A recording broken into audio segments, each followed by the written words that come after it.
This is Humans. Humans.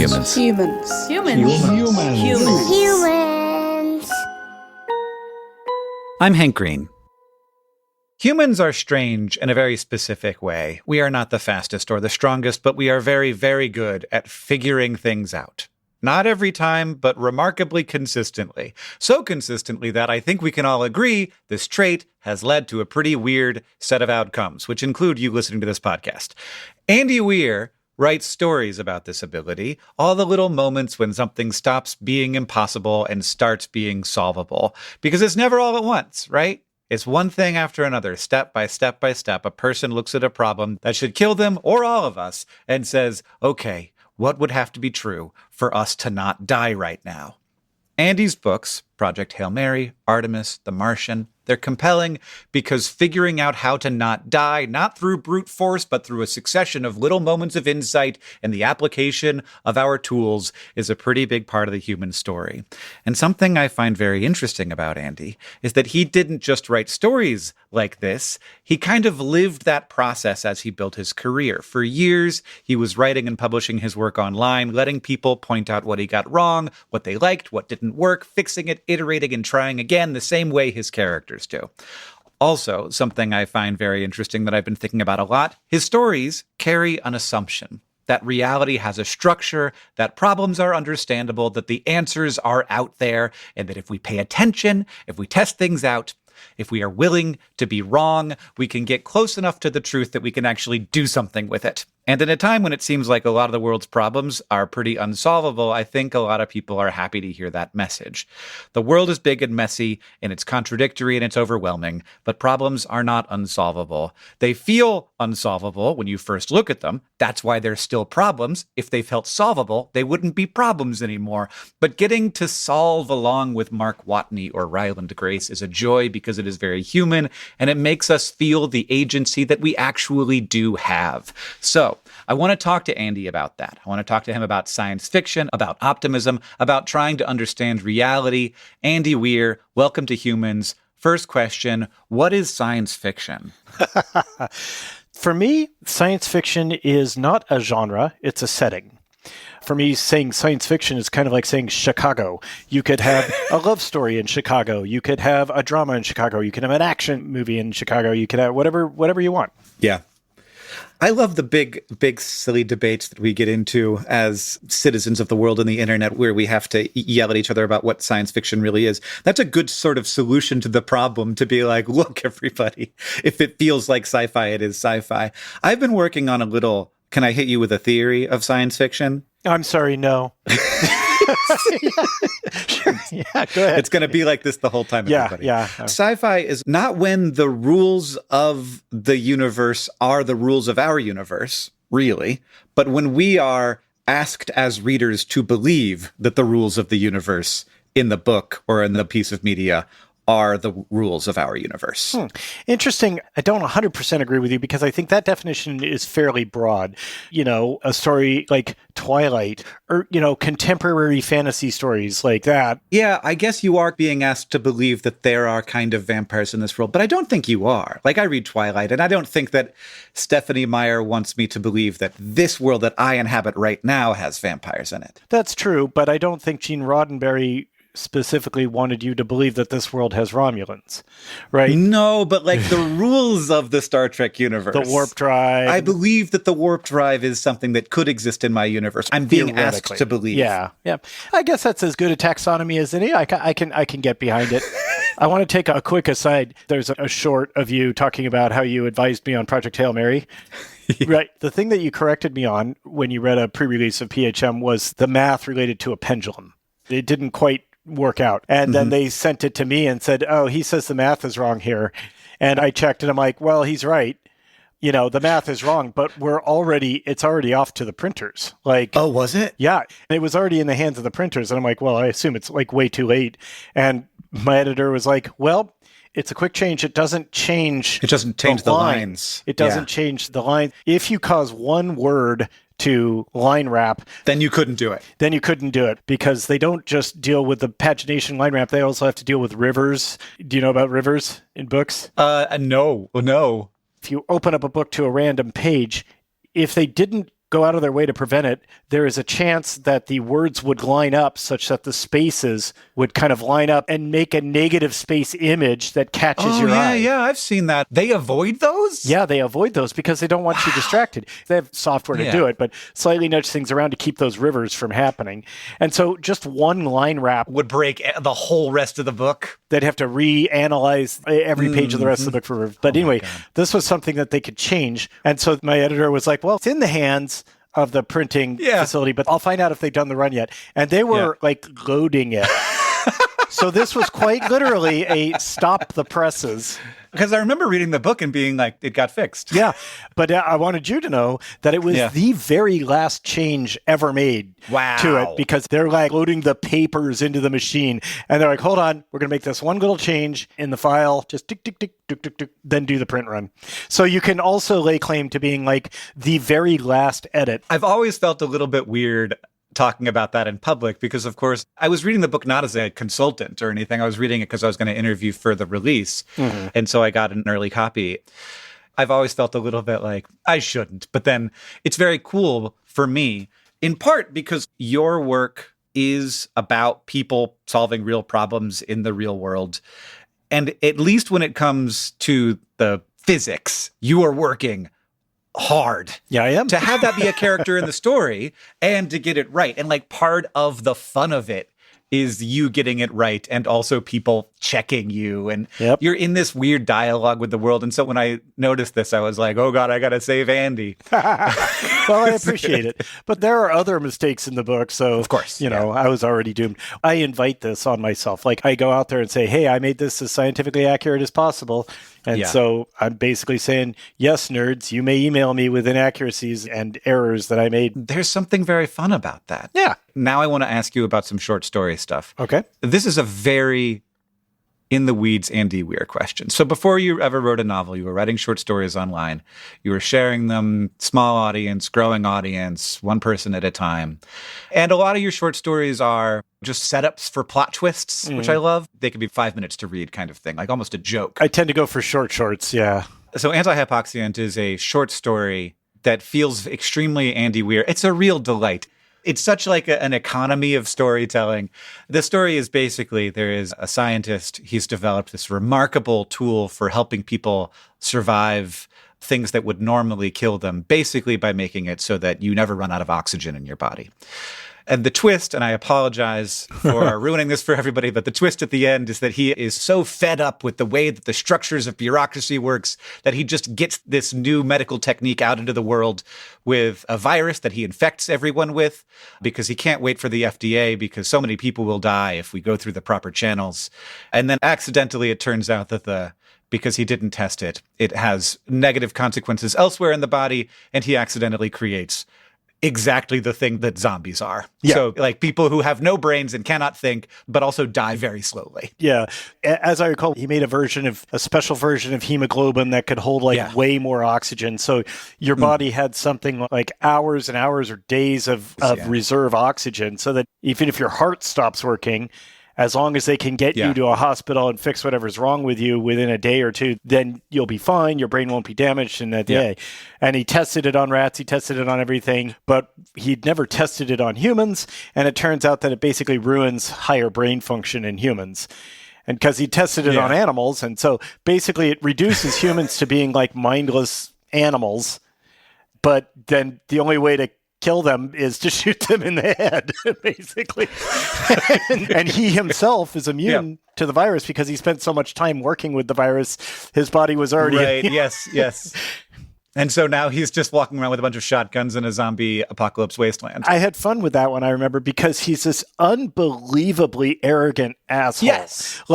He still doesn't think he did anything wrong. He's like, look, I played the numbers. I think it starts with, I am the most brilliant scientist. Yeah. And frankly, if somebody could pull that off, they're pretty brilliant. Yeah, but he's like, he has no remorse. He doesn't consider himself responsible for any of this. He's just such an asshole.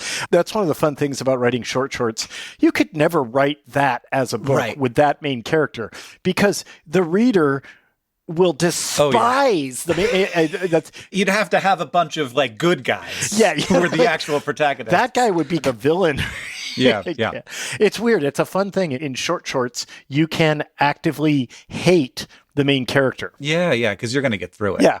The thing about this is that it feels very illustrative of the way that you create story, which it feels a little bit like you sat down and you're like, okay, so for zombies to exist without magic, what would that have to look like? And then you stared at the wall for 7 hours and you figured out this problem, and then you solved all of the problems. And by the end of the story, it was like, okay, not only do we have like a supervillain who's got his resistance from the virus, we've got all of the necessary ingredients to have a zombie. Yep, you've got it exactly. I was like, how could we have a proper zombie apocalypse in a hard sci-fi setting? That's my shtick, is I take a very common science fiction theme, and then I do it my way. Like, guy stranded on Mars. Okay, well, there's the movie Robinson Crusoe on Mars from like 1958 or something. I didn't come up with that. Person being a smuggler living on the moon. There's probably like 5 million stories that are like that. Or someone out to save the Earth from an existential crisis of the sun and stuff like that. All these things have been done like 1,000 times.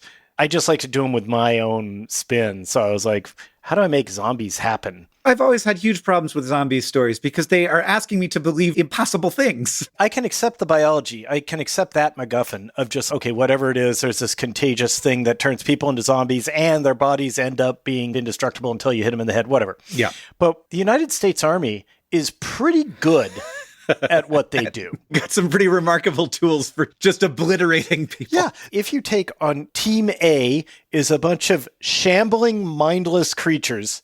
Team B is the United States military. Yeah. I'm pretty sure Team B will happen. So that's one thing where I was like, okay, a zombie outbreak would have to be everywhere all at once. It couldn't be a contagion. So the problem that you have with zombie apocalypse is not, I don't understand how a thing that doesn't have a beating heart can walk around. Right. The problem you have is, I'm pretty sure humans would work together to fix this before it got too big of a problem, which is very Andy Weir. Which leads me to a remarkable thing I got sent to me. A friend of mine sent me a tweet, and it said that Andy Weir has a worldview that I call Hank Green-ism. Hank Green-ism, I like it. I'll take that. People are good, science is good, things will get better, we should all work together across barriers. And I'm like, if you want to call that Hank Green-ism, then I'll sign up for that for sure. I'm a Hank Greenist. So we are both pretty pro-human. What's the alternative? Well, let me tell you, there are some. Yeah. What do you think is good about humans? It goes all the way down to our fundamental evolution. Our species evolved as a pack. We have a pack instinct. We cooperate, and that is a core element of our being. What I think is cool is the things that are best about humanity are the things that are built into our brains at a fundamental level. Like, traits that cause me to feel good about humanity are universal. Like, there are no civilizations or cultures that do not have compassion, empathy, cooperation, collaboration. If you have a village, that means you already have all of those traits. Because everyone has them, we overlook them as a thing. Yes. I think there are other organisms that also have them, but there are certainly organisms that don't. Yeah. Humans are not unique on our planet in terms of having that sort of pack instinct. Like wolves will feed the weaker members of their pack. A lot of primates. Yeah, primates, of course, because that's where we got it from. I wonder about raccoons. I don't know. I don't think of raccoons in groups. They have like family groups. I don't think they have multifamily groups. Yeah. Thank goodness, because that would be terrifying. A raccoon apocalypse. No trash can is safe. People will talk about how badly we are handling this responsibility and ability that we have as humans. And one of my frameworks is, how do you think raccoons would do? If they were this smart, how do you think they'd do? I feel like they'd make a lot of the same mistakes. I think you can't really get to our level of intelligence. Like, human intelligence, I think, is predicated on human cooperation. I think that human intelligence is not stored in any individual. I mean, if you think about it, we just call it language and call it a day. But we have the ability where I can transfer a specific organization of a few million neurons in my brain over to yours. Really fast. Really fast. Yeah. And we're doing it right now. And also, we're doing it to you. Yeah. We have data transfer technology that works not only point to point, but point one to many. Now it's one to millions. So you have to have cooperation So the raccoons, basically, if you had raccoons that were as intelligent as humans. You think that they would probably be almost identically as good as us because they'd have to build the same systems? If you give them the intelligence, but don't give them the cooperation instincts that we have and the pack instincts that we have, then you just have a bunch of really intelligent scavengers. Yeah. So you'd have this scavenger who's pretty good at problem solving and stuff like that, but he doesn't tell the next raccoon how he figured out how to do this thing, and then he dies. You don't get the figuring out at scale that we have. And you don't get the specialization. You get the big advances in technology by first specializing. Yeah. If you go back to like Paleolithic era, our hunter-gatherer tribes, everybody had to be able to do everything, right? So everybody had to hunt. They probably separated based on males and females, but beyond that, like all the men had to be able to hunt, all the men had to be able to fight other villages. But then it was later when they started to get like agriculture that you could have someone specialize in being like, yeah, I'm not a very good hunter, but I'm really good at making shoes. So how about I work on that and you guys work on that. And then while you're out hunting, you'll have really good shoes. That's going to be a game changer. Like that's going to help you a lot. You have no idea the extent to which. Yeah. You guys are not going to have foot injuries anymore thanks to me. And then you guys just give me some of your food.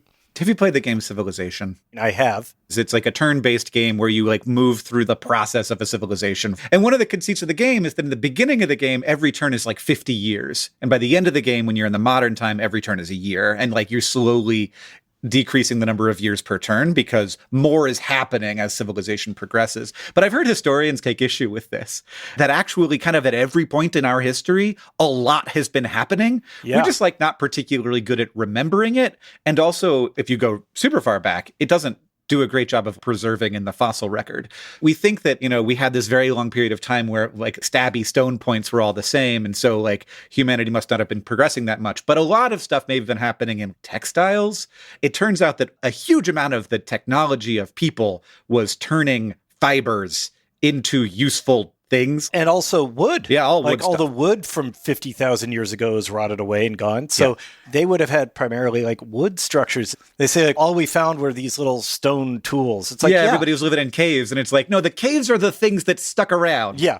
This reminds me of a thing that I heard you say on another podcast, which is that I also think that the future is always better than the past. Yeah, because to think otherwise, follow my logic here, I think it's pretty easy to say where we are now is better than pretty much anywhere in the past. And if you're looking long term, if you're going like centuries. Or even 50. Yeah. Then where we are now is definitely better than anywhere in the past. If you believe that the future is going to suck, then that necessarily means that you must believe we are currently, right now, at the pinnacle of human accomplishment. Right. Which is, we always think we're at the end of history. Yeah. It's one of these things where like, if you look at where the stock market is, you're like, well, here's the top. It must be going down from here. Yeah, that's why I say, would you rather be in 2026 or 1926? This is very hard to get into our heads because, of course, we are all obsessed with the problems of our moment, and we should be. We didn't get where we are by not being worried. We shouldn't ignore the problems. It's just the doom and gloom. The hopelessness, which also does not help solve the problem. Exactly. Identifying that we have problems, working on those problems, that's important and that needs to be done. Yeah. But looking at the problems and throwing up your hands and saying, well, it's over, is A, not productive, and B, not true. It's easy to get morose when you watch the news or read the news or whatever, because the news, by definition, talks about things that are abnormal. Like when people are cooperative and collaborative and help each other, it generally doesn't make the news. And so my hypothetical is, imagine someone slips while crossing the street and breaks their leg. 7 total strangers crowd around, help them to a street corner, call an ambulance, maybe get them some water, try to make them comfortable. That's not going to make the news. You're not going to read about that in your feed. And sometimes people say, like, why don't we start the organization that covers good news? Many have tried. That's not what we want. Many have tried that. There have been good news networks. It's just people just don't. We want to look at the things that are easy to pay attention to, and that's threats. I think that like we would not have gotten where we are if we were not so threat sensitive. Yes. And I'm glad that we're threat sensitive right now. We're looking at the problems and trying to fix them. But there's also the sort of scale of the information. I don't know if we are more anti-human now than we were in the past. This is not something that I've done any research on. But like, I feel like we are certainly exposed to more bad news than we ever have been. I think that's true. And I think that we are in a transitional state, learning how to digest that much information. Yeah. So if you go back in time to before radio, all the news came to you from newspapers. If you lived in San Francisco, you probably wouldn't end up reading about a fire that killed 12 people in like Montana. Certainly not in India. Definitely not in India. And then the radio came around and people started getting national news rapidly. And that was an adjustment. And then television came around and that was an adjustment. The concept of having this much information at your fingertips so fast is less than a generation old. And we are learning to adapt to getting this deluge of information, and it's being filtered through algorithms which are focused on gaining my attention, not in helping my mood. Yeah. I think about this, people won't have heard this, but I think about this through the lens of like, if there's more and more information and there are more and more people competing to keep your attention and to have you pay attention to them instead of the person next to them. We've had cycles like this before. This is how yellow journalism works. Yeah, exactly. We could basically give away the papers because we can do the advertisements. We've invented this new system for funding the news. And all that's important is circulation. How many people will look at the paper? And then you have these papers competing to create the most salient possible attention-grabbing headlines, which are going to be about like moral corruption. They're going to be about foreign invasion. They're going to be about threats, the most dangerous things you could imagine. And with the deluge of suppliers, there is no real way to keep up with them fact-checking wise. There's nobody to police them. And we live in a society where you don't police speech. And we didn't have any internal protections against it because it was like, well, the newspapers are where the true information is. Right. Because previously they had been, but there was this new business model. I liken it to being kind of like this happens in pretty much every society. Once a civilization starts to get wealthy, they start to get fat. Like it happened to Americans. It's happening to the Chinese now. Yeah, because it turns out the biggest problem people tend to have is not having enough food. And then when you have enough food, it's like, oh, well, now I have a new problem. Then we have the yellow journalism, but for food. It's like the food that tastes better. This is exactly the metaphor I use. Yeah, the chocolate bar is more fun to eat than the broccoli. And so you keep eating the chocolate bar and then you're fat. And then eventually you say to yourself, I'm enjoying this chocolate bar, but I am not enjoying my time in the bathroom. I'm not enjoying being winded crossing the street. Right, yeah. It's making me sick. I think we're at the edge of that point with this stuff where we're realizing that we're eating junk food all of the time. Yeah. Because everybody's just competing to make the most salient possible information without us having credibility as a prerequisite to paying attention to someone. It's funny, the kind of dopamine economy, right? It's like when people invented opium, nobody set out to invent an addictive drug. No, yeah. They just noticed that it was fun to do this.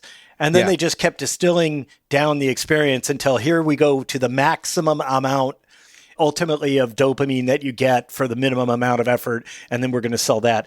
And now we're getting that in the internet. And it's just like the concept of doom scrolling. I think we've all been just stuck there where you're just like, next. Oh, yeah. Next. And then it takes mental effort to stop. So you tend to think that technology is good. I don't feel like this current incarnation of mass media has had a positive impact so far.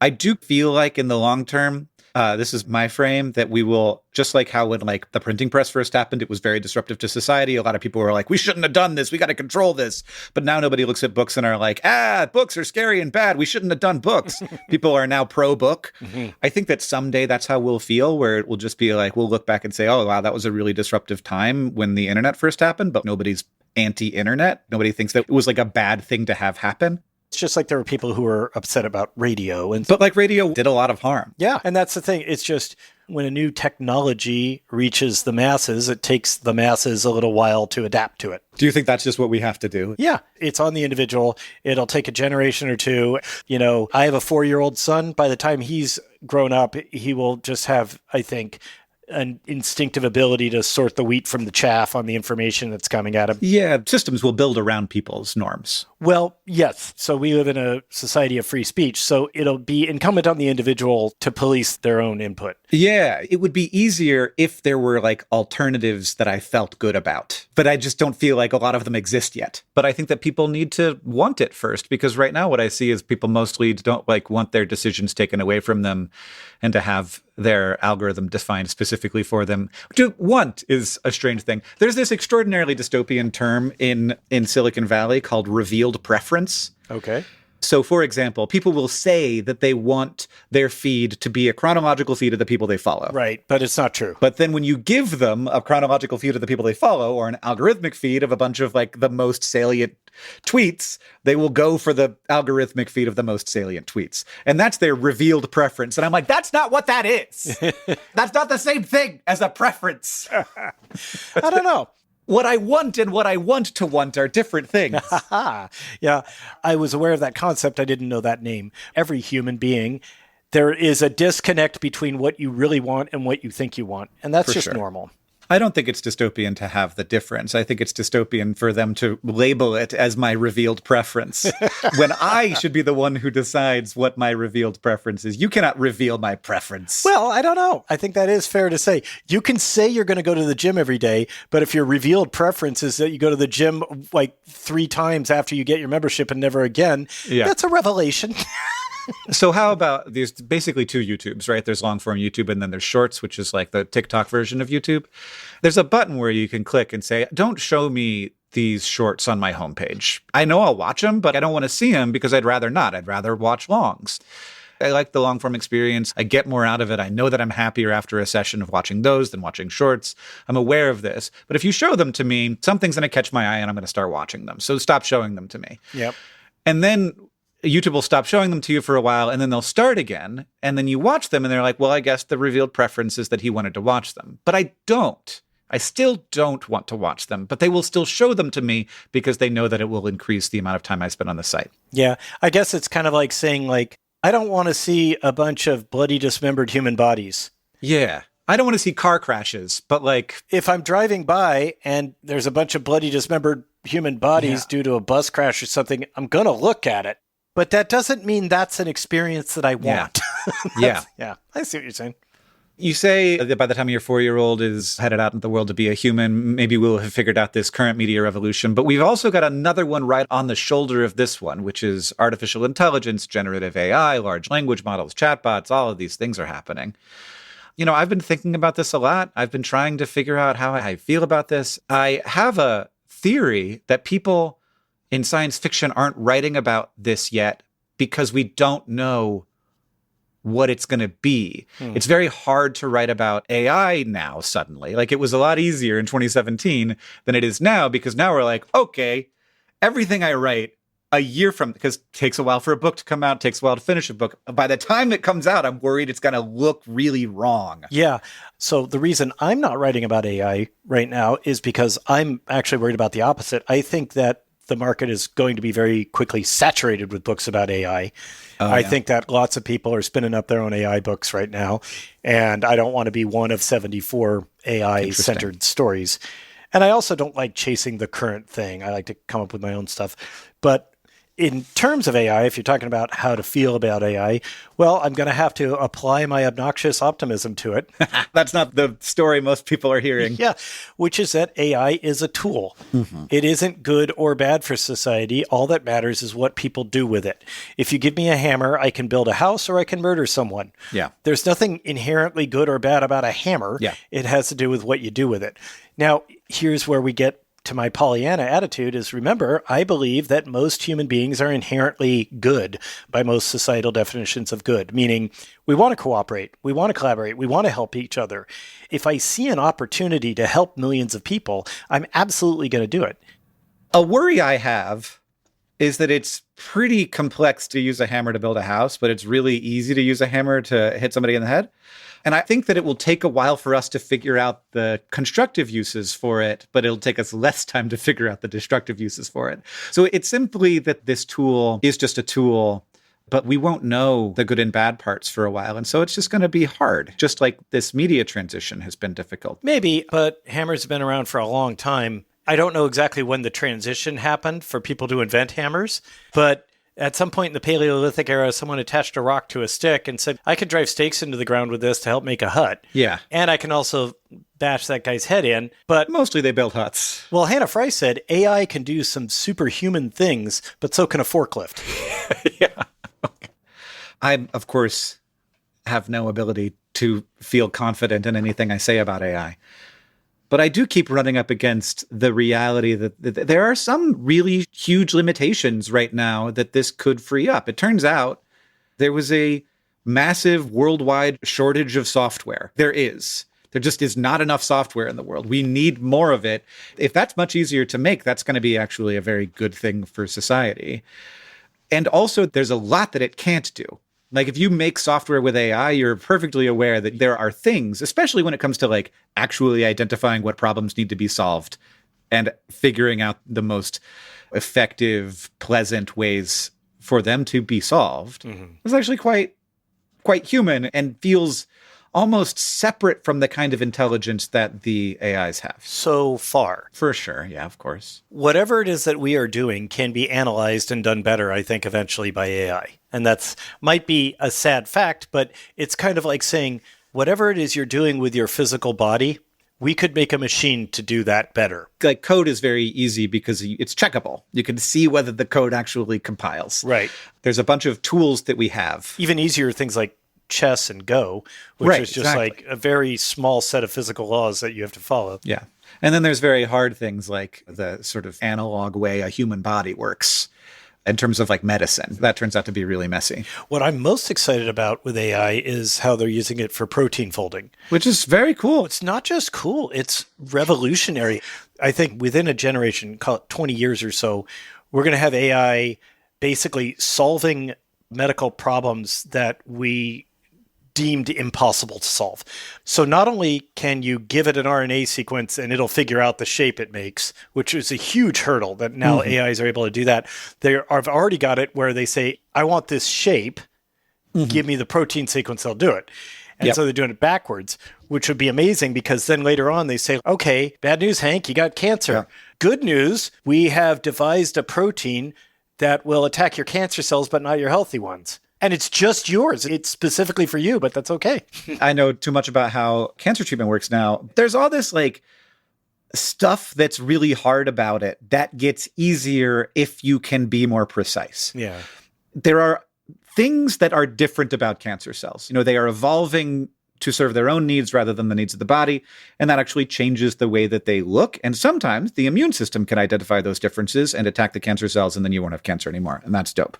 Oftentimes, one of the traits they evolve is being able to hide from immune cells really effectively. And so there are ways where you can sort of like label them to be like, hey, immune cells, I'm a cancer cell, come get me. Right. And like we're participating in that process through medicine. But you have to have targets for these things. You have to have a thing that is different about the cancer cell, that is only different about the cancer cell and not prevalent in other populations of cells in the body. So you don't want to kill them.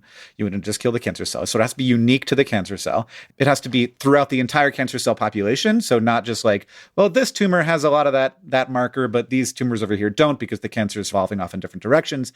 And it has to be accessible. It has to be accessible to the drug.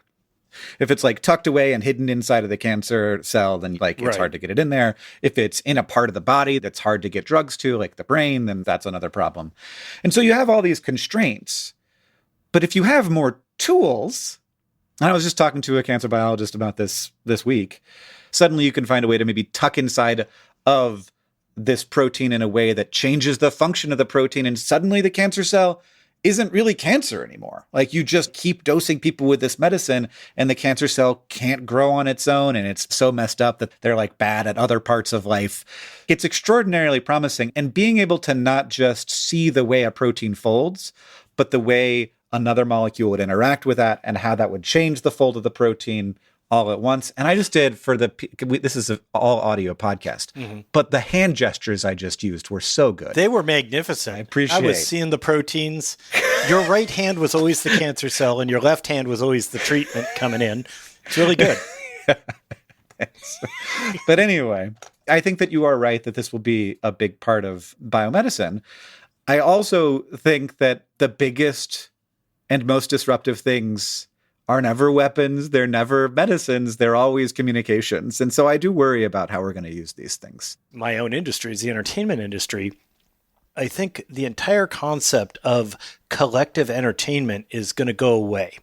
Oh, I don't. Oh, okay. Well, let's talk about it. Yeah. So I write a book and like millions of people read it. And that's awesome for me. And they like it too. And they talk to each other about it and stuff like that. Or we make a movie and millions of people watch it and they talk to each other about it and stuff like that. But imagine if your computer knew you really, really well and had fantastic AI capabilities, and it could write a book that you will enjoy. Very specific to me. Or it could make a movie that you will enjoy. And so you'd be like, yeah, I liked Avengers. That was cool. But this, I mean, even if I show it to my best friend, they'll say like, well, I think that's crap. And it doesn't matter. Yeah, compared to the stuff that's made specifically for me, this isn't good at all. Yeah. And so I think that the idea of large collective entertainment like cinema and books that get released for the masses, I think they're going to become more niche. I think it's going to be like plays, like live performances and stuff like that. It's never going to go away. Right, but it won't be a big part of culture anymore. It's just my guess. I have a couple of reasons why I think we might head off in different directions. Number one, we are already in this world where like we all have our own Instagram feeds. Like people who scroll reels, they scroll different reels than I scroll. We already kind of have that little world. And I don't know that it's that great.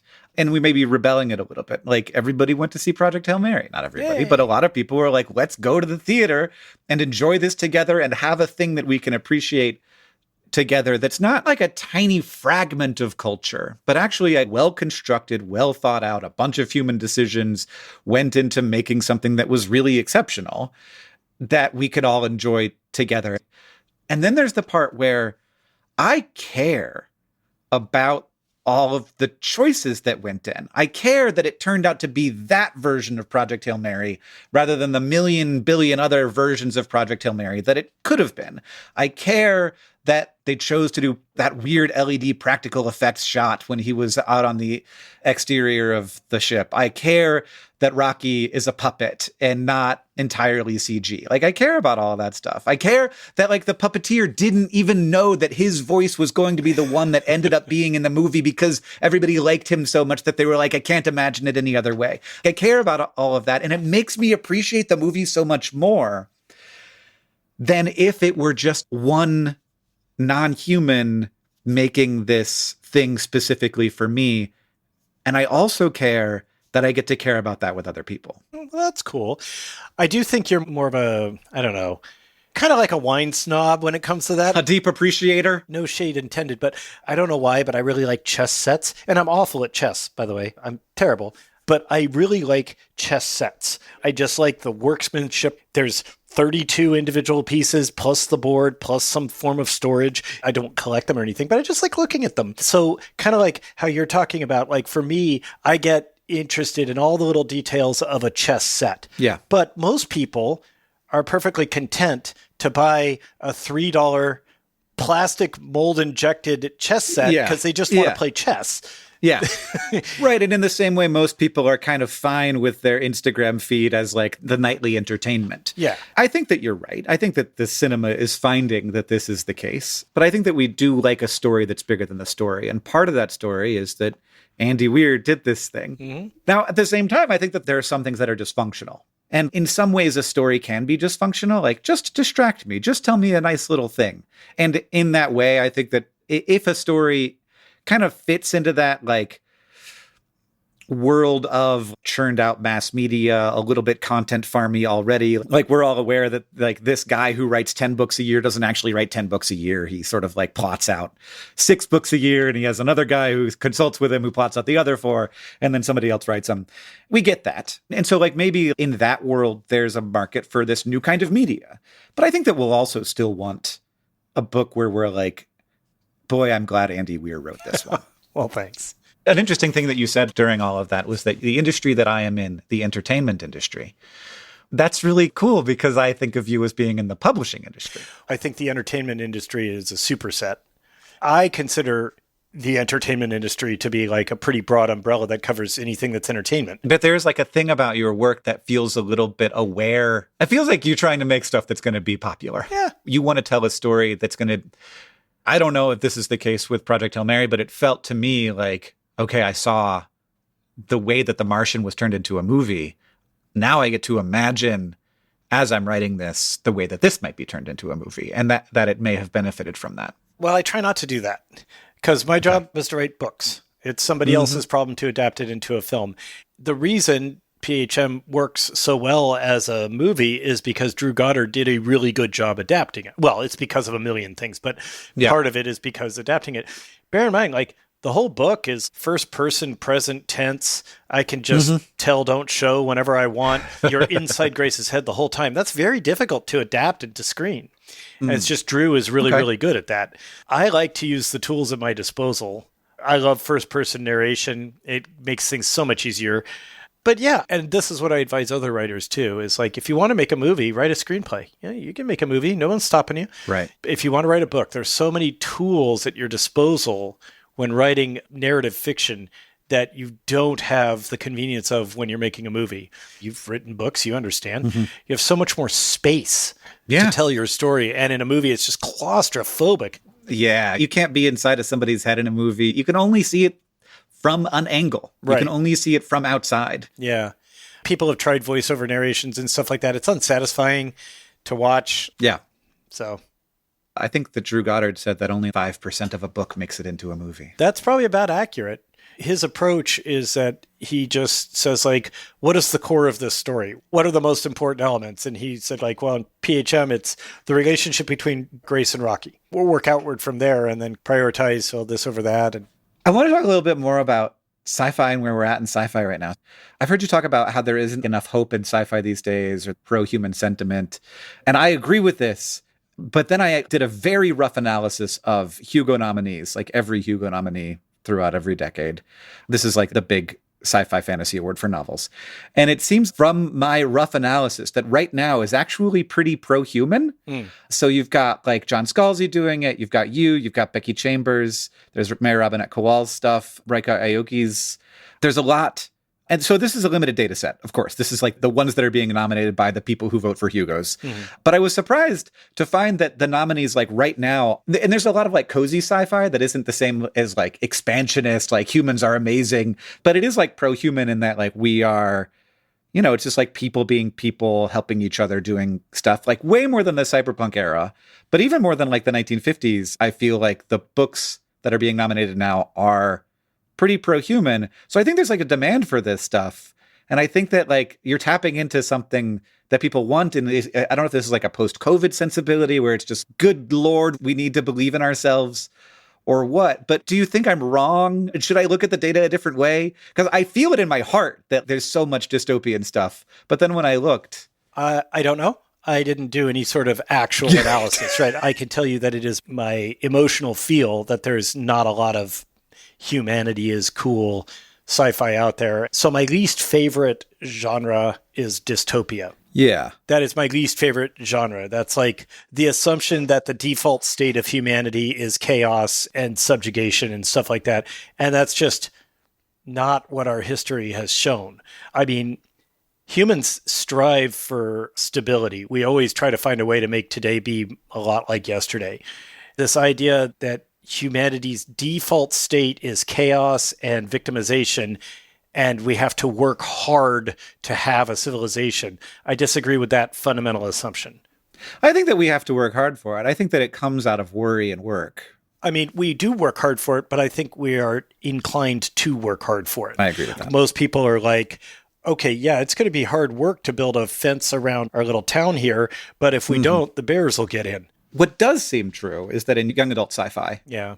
it's been, you know, the 5th season, and it's been the Hunger Games, and it's just been a lot of that. I honestly think it's because it is a very easy way to unambiguously and very quickly set up protagonists and antagonists. It's the same plot every time, right? It's a fascist government, and then teenagers who are part of some sort of suppressed underclass fighting against it.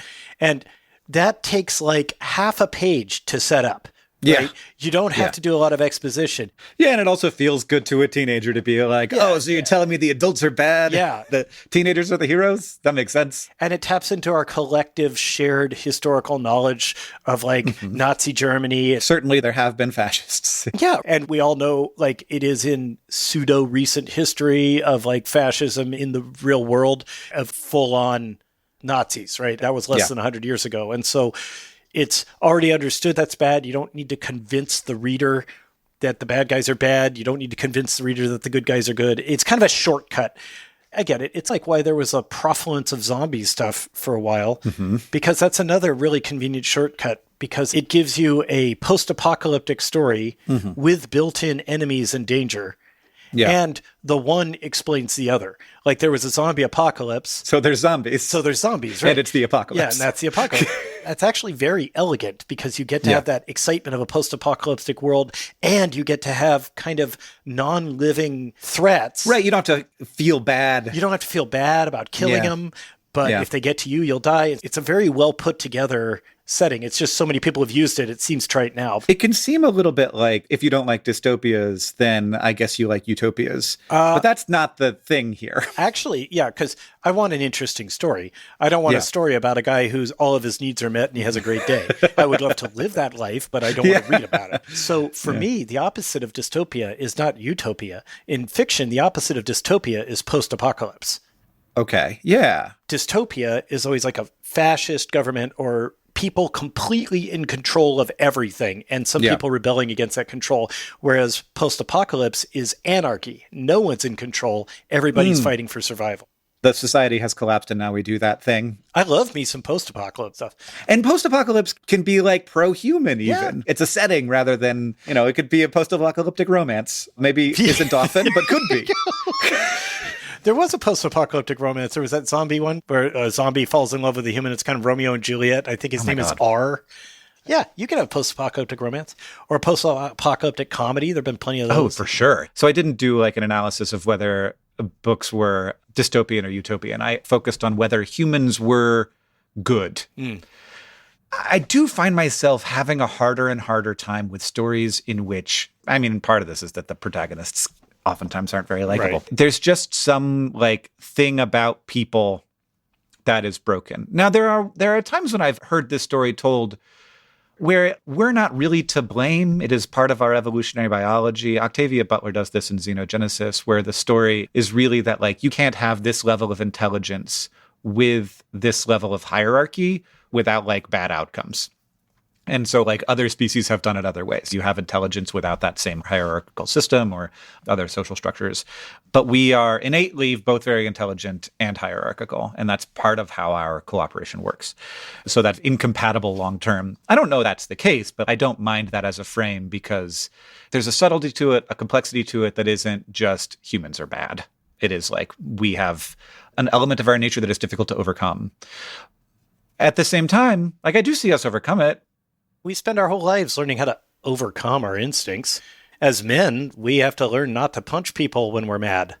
Yeah, no, I didn't really realize this until I had a young boy in my life. I was like, is there something wrong? Why is he punchy? And it's like, no, that's just the default. No one ever punched anybody in front of him, and yet he figured it out. Yeah, I have a 4-year-old boy, and he's very punchy. And this is not limited to boys. Girls will also punch. Yeah, and so we spend our whole lives like overriding our natural impulses. That sure is a nice cupcake you've got there, Hank, and you turned your head away. It's like, I want the cupcake, but I'm not going to take the cupcake, whereas your dog will take the cupcake. Yeah, and you don't blame the dog for it. This is the thing about the mistakes that humans make, is that they're actually, like, we can blame us for it. If trees were causing climate change, everybody be like, oh, we got to do something about the trees, but nobody be blaming the trees. Right. But humans are causing climate change, and we know better. Like, we know that we're doing it. We know that we could stop. We're not sacrificing the things we need to sacrifice to stop.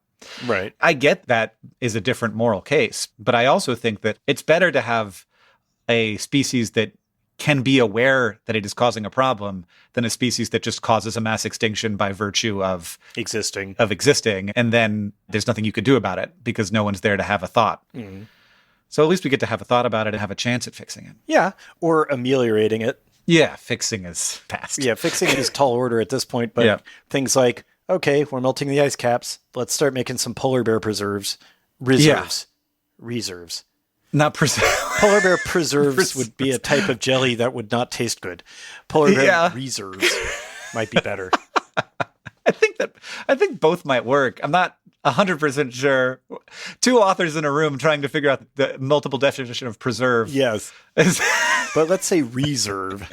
Definitely reserves. I generally don't like to talk about politics, so I won't. But I do feel like our efforts in environmentalism would be better spent on amelioration than in a kind of a pipe dream of reversal. Unless we had a single global government to enforce things, I just don't see us being able to reverse climate change. I think we need to work on addressing the symptoms, basically. That may be sort of a bleak view, but... Yeah, you have to do both.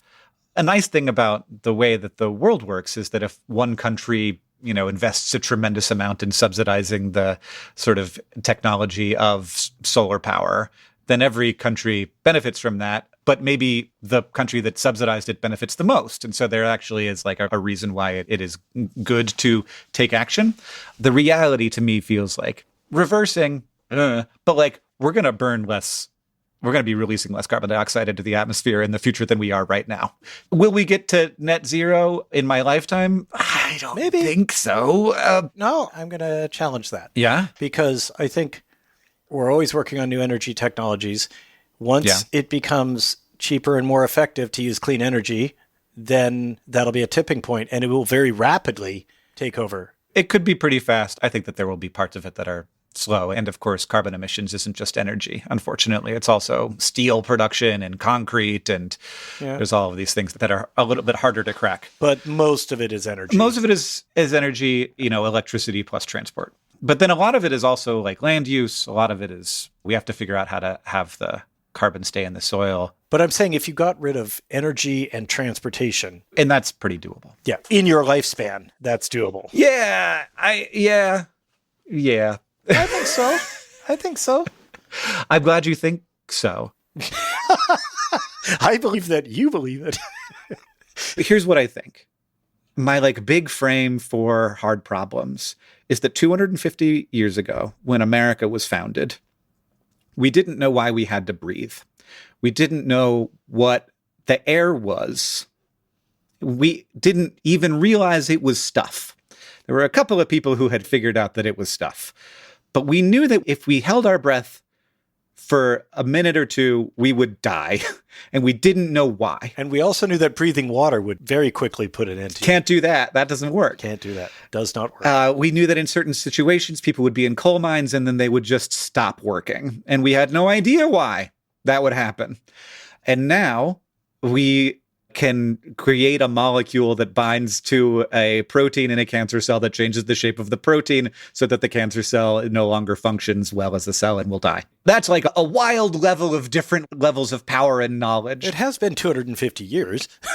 Yes. What I will say is, as far as the rest of my life, I feel like I have a pretty good grip on the next 40 years. But I have no grip on the next 250 years. Right. What I will say to we will never reverse climate change is in 250 years, I feel like if we're around to do it, we will have. Okay. Yeah, I guess I shouldn't state it as, and I don't think I did. I'm not saying we will never be able to reverse climate change. Yeah. What I'm saying is right this moment, our efforts would be better spent ameliorating climate change than trying to use the tools that we currently have at our disposal to reverse it. Because there will be better tools. We do not have the good tools. Yeah, but I don't think that we'll get the tools unless we're working the problem. I want us to work on the tools. Yeah. Rather than saying, hey, we need to shut down our entire infrastructure for the sake of the climate. It's like, no, we've got a quality of life that we come to accept as useful. Not everyone can bicycle to work. Yeah. The systems are set up the way that they are. If we turned off all of the power plants, lots of people would starve unnecessarily. I like that caveat, unnecessarily. It is necessary for some people to starve, but I'm concerned about the unnecessary starvation. It would do a lot of damage without, I feel, a necessary benefit, without a comparative benefit. Some of you may die, but that's a price I'm willing to pay. I, Hank Green, am willing to pay. Oh, man. I want to ask you one last question before I ask you my last question, which is, I am a public person, and I am very public kind of all of the time. I've been doing this for 20 years now, and I've been out there at various levels, and Well, we all watched you fight cancer. Yeah, that's a weird thing. Talk about public. To have done in public, yeah. And I have an idea of my level of, how much people are listening to me at any given moment, my level of status in society, how carefully I must move around. I feel like you have a different version of this where every 5 or 10 years, suddenly people care what Andy Weir is saying again. Yep. And that I feel like that must be harder to navigate. And I know that what I navigate is quite hard. Do you feel like that's harder to navigate? A little bit, yeah, definitely, because it's inconsistent. So I get to be my usual snarky, smartass self most of the time, but then suddenly somebody sneaks up and puts a megaphone in front of me for a week and then runs away. And so it's like when I have a book come out or when something like that comes into my movies and stuff like that. Yeah. Is there a way to sort of have there be a version of you that takes the hits and have it be different than the version of you that has to take care of your 4-year-old? Well, yeah. I mean, I have my kind of, for lack of a better term, public persona. Even when I'm talking to you, if I know a bunch of people are going to listen, there's subjects I don't talk about. I don't talk about anything controversial. I generally don't talk about politics. I try to steer clear of things that people have strong and diverse opinions on. Sure. Because I'm not a politician. I'm not here to affect policy, and I'm not any sort of pundit. I'm not interested in changing people's minds on any topics. I just want to entertain. Yeah. And I really don't want people to think about political ideology when they're reading my books. I do sometimes. You know, in Project Hail Mary, there's like... As long as it's your own. I think about your political ideology when I'm reading your work. I don't want people to do that. I don't want people to be looking through the pages at the author. I want you to be immersed in the story. So I don't want you to be thinking about, oh, what is Andy Weir trying to tell me here? Yeah. I just want you to enjoy the story. And when it is person solving problem, that is how it feels. But, you know, back on Earth, there's people making these terrible, horrible, ruthless decisions when we've put someone in charge of everything and she knows that she's going to be hated forever for all of the terrible decisions that she must make. And she's comfortable with that. And is comfortable with that. But more than that, like a thing I am thinking is that you have a perspective, you have a worldview, you have a view of humans that's positive. We can solve problems. I get what you're saying. That like, the goal is entertainment. The goal is to like bring people through a story and to tell it in a way where like, especially the sort of like controversies of the day don't appear on the page in a way where you're thinking, okay, am I being convinced of how I should be thinking about the controversies of the day? Like, yes, for sure. You're not doing that. And you're trying to tell a story that is entertaining. And so like you strike down the middle of the road there. And also like there is a politics, and I'm sorry, but there's a politics to saving one man. You know, isn't that an interesting thing and such a human thing that we would do that? That does come up in The Martian where they say like, is it worth us spending this much money for one person's life? So there is an element there of, are we technocrats or are we humans? Yeah. And that feels like a really politically salient thing right now. In the same way as like, is it better to build 2 useful, ugly government buildings or 1 beautiful, useful government building? And like, that's a tricky choice. I know where I land on that. But when it comes to like, there is a man that we put on Mars, or there are these miners who are trapped in a cave. Like the salient story is the one that matters. And so there's a little bit of telling that story where we are humans in a world of inhuman decisions, and how do we confront that? Yeah. And I think that you're right about how we confront it. Oh, thank you. So in the end, there's no way for me to write something without aspects of my own personality sneaking in, right? Of course. Yeah. So that's going to happen. I just don't like, as a reader, I don't like being preached to. So as a writer, I don't preach, or I try not to. There's no pleasing everyone, right? There are some people who will read into it. Like, I've heard some really wild takes on some of my stuff that I'm like, okay. Can I hit you with one? Oh, sure. Somebody was like, Andy Weir says there's no symbolism in his novels, but the book is called The Hail Mary, and his main character is named Grace. And so this is a Christian theological message. And I'm like, no, I've talked to Andy about this. It's a pun. In fact, it's just a pun. It's a pun. The Hail Mary refers to the football play. Yes. And then the joke is the Hail Mary is full of grace. Yes. Yep. Just a nerd being a nerd. It is not a Christian theological call out. It is not. That's true. Yeah. But books belong to their readers. Yeah, they do. You take from it what you want. I just don't want people to infer messaging that they don't like and then dislike the book. Right. That's hard. That is part of creating and sharing those creations. There's no world in which you get to do that and not be interpreted. And that's fine with me. But I'm a picky little shit. If I'm reading or watching any form of entertainment, a book, a movie, TV show, or something like that, if I feel like I'm being preached at, I'm going to be really aggravated at it, even if it's something I completely agree with, because it takes me out of the story. It's like, oh, okay, I see the axe that this writer has to grind. So now I know all the things that are going to happen in the story because the universe will conspire to validate that political view. It makes the story more predictable and less interesting. Yes, but I think that there's ways to do it. So like, of course, like Star Trek has always been like, okay, we're going to take a little bit of an issue that we're dealing with in sci-fi in general. This is like a thing that sci-fi is good at. Let's take a thing that is part of our world. Let's take it out of our world and see what it looks like from that perspective.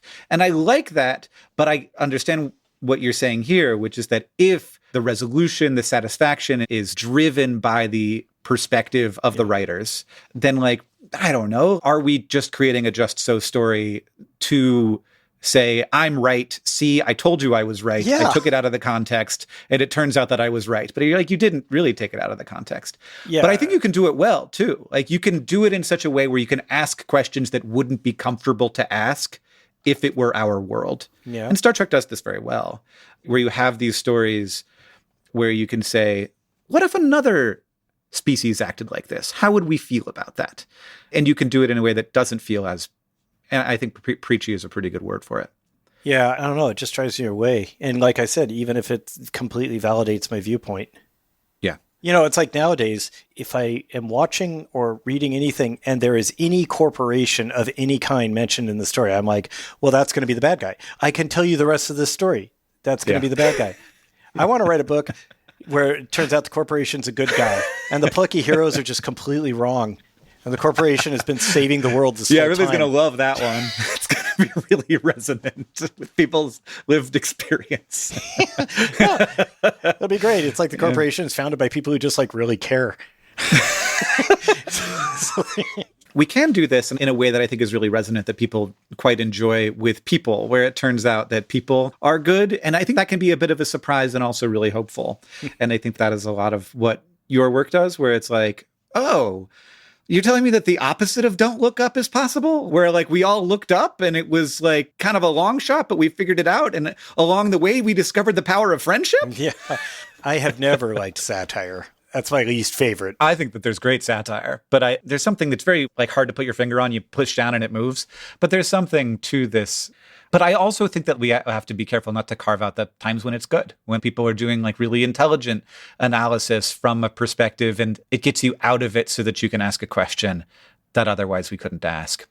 All right, Andy Weir, thank you so much for spending some time with us. I have one final question for you. All right. What is something that you have learned from your work that you wish everyone on Earth knew? I guess this may seem obvious, but I just wish everyone on Earth knew that almost everyone else on Earth is pretty good, and they would help you if they could, even if they don't know who you are. Yeah, if we could all hear each other's stories, man. Yeah. Our heads would explode, but... Well, yeah.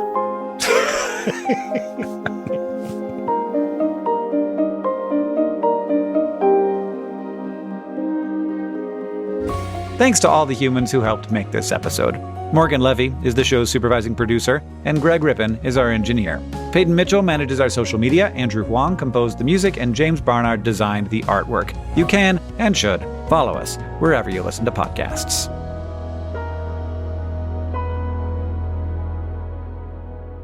Let's do it one more time. Humans.